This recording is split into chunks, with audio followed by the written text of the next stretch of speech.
Good day mga ka-sports natin dyan. Creamline Cool Smashers mabilisang tinalo ng Signal HD Spikers. Anong nangyari sa veteranang team at malakas na team? Bakit ganun-ganun na lang?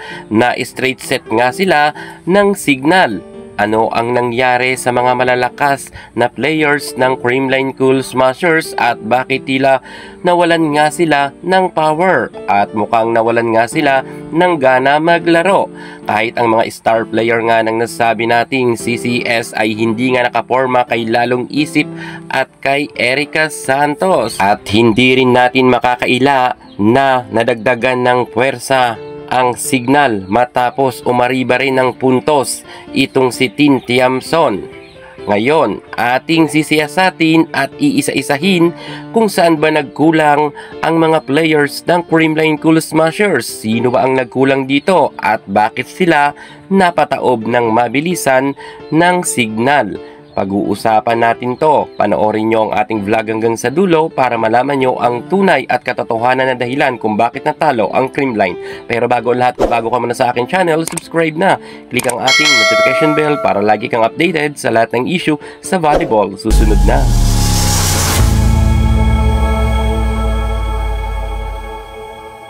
Sobrang napakasaya ngayon ng mga fans ng Signal HD Spikers, lalo na ang mga players nito. Paano ba naman kasi 2022 pa bago nila natalo ang Creamline? Sobrang tagal na mga ka-sports. So ibig sabihin talagang kinakailangan nila magsaya dahil sa tagal ng panahon.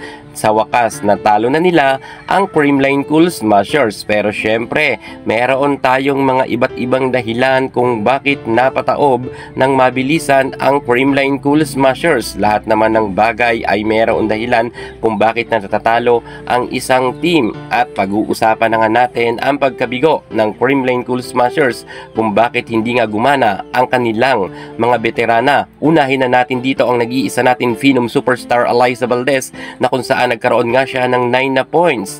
Pero mga ka-sports, kahit 9 na puntos ang naiambag ni Alyssa Valdez ay hindi pa rin ito sapat para manalo sila. Paano ba naman kasi?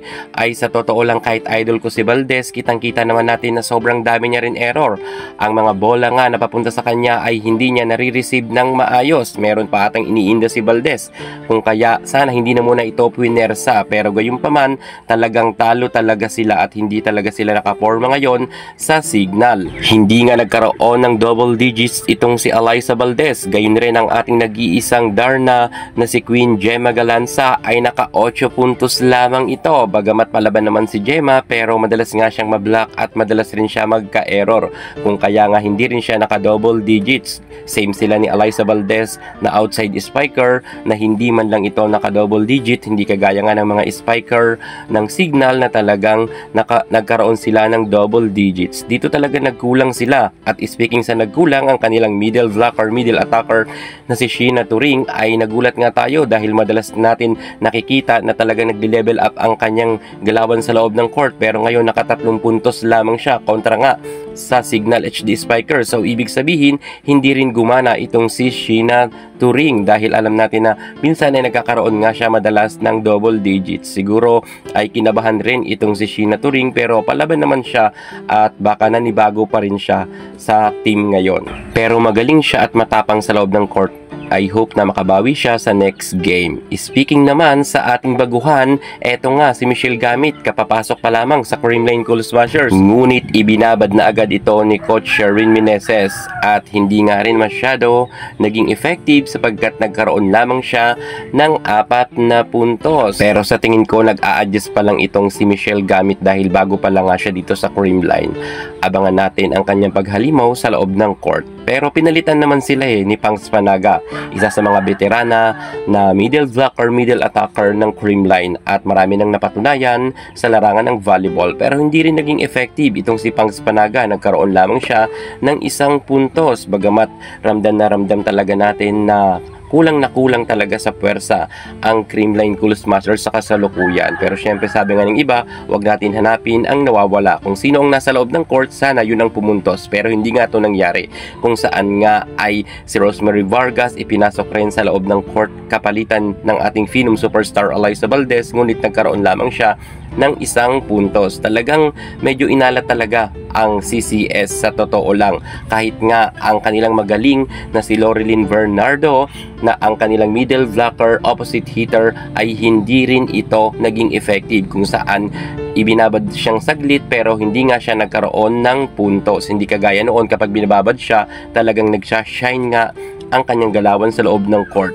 Kumbaga tinalo pa nga sila ni Kyle Negrito na kahit isang setter ay nagkaroon siya ng 4 na puntos. Bagamat kahit sabihin natin na mayroon 4 points itong si Kyle Negrito, ay nababash pa rin siya ng mga netizen at sinasabihan na sablay raw di umano ang mga set nito at hindi raw nahuhuli or nakukuha ng mga spiker niya ng maayos dahil nga sa pagkakaset raw ni Kyle. Pero sa tingin ko naman, effective naman to si Kyle sapagkat marami na siyang napatunayan sa larangan ng volleyball. Saka pinalitan naman siya saglit ni Rhea Villarete pero hindi rin ito naging effective, pero nagkaroon rin siyang ambag ng 1 puntos. So, ibig sabihin mga ka-sports natin dyan, halos karamihan ay hindi nagkaroon ng double digits, maliban nga sa nag-iisa natin beautiful Michelle Gumabaw. Si Michelle lang nga ang kaisa-isang Creamline player, star player na nagkaroon ng 11 points. Ang kanyang mga kasamahan ay hindi nga nagkaroon ng double digits. So talagang si Michelle Gumabaw lang talaga ang nakipagpukpukan talaga ng husto dahil nga sa 11 points na iyan. Pero hindi yan sasapat dahil kay lalong isip pa lang ay lamang na nga sa puntos, lalo pa si Erica Santos. Siguro natalo man ngayon ang Creamline Cool Smashers dahil talagang mukhang nagulat nga sila sa baguhan rin na mga kapapasok pa lamang sa Signal. Hindi pa nila napag-aralan ang galawan sa loob ng court. Babawi at babawi ang Creamline. Tandaan ninyo yan, nagsisimula pa lang naman ang laban at baka sa finale silang dalawa pa rin ang magkita. Makikita talaga natin yan kung sino talaga mas aangat. Malaking kawalan talaga si Tots Carlos Bea de Leon at Bernadette Pons sa totoo lang. Ramdam na ramdam natin yan. Hindi na natin yan maikakaila pa. Gayunpaman, tulad ng sabi ko, wag hanapin ang wala. Kung sinong nasa loob ng court, yun ang pumuntos at gumalaw. Abangan na lang natin ang pagbawi ng Creamline Cool Smashers. Sa kasalukuyan, tanggap naman natin na talo ang Creamline. Nice straight set nga sila. Abangan na lang natin ang kanilang pagbabalik. Sa next game, suportahan natin ang CCS. Yan muna pinaka-latest natin sa mundo ng volleyball. Thank you so much. God bless.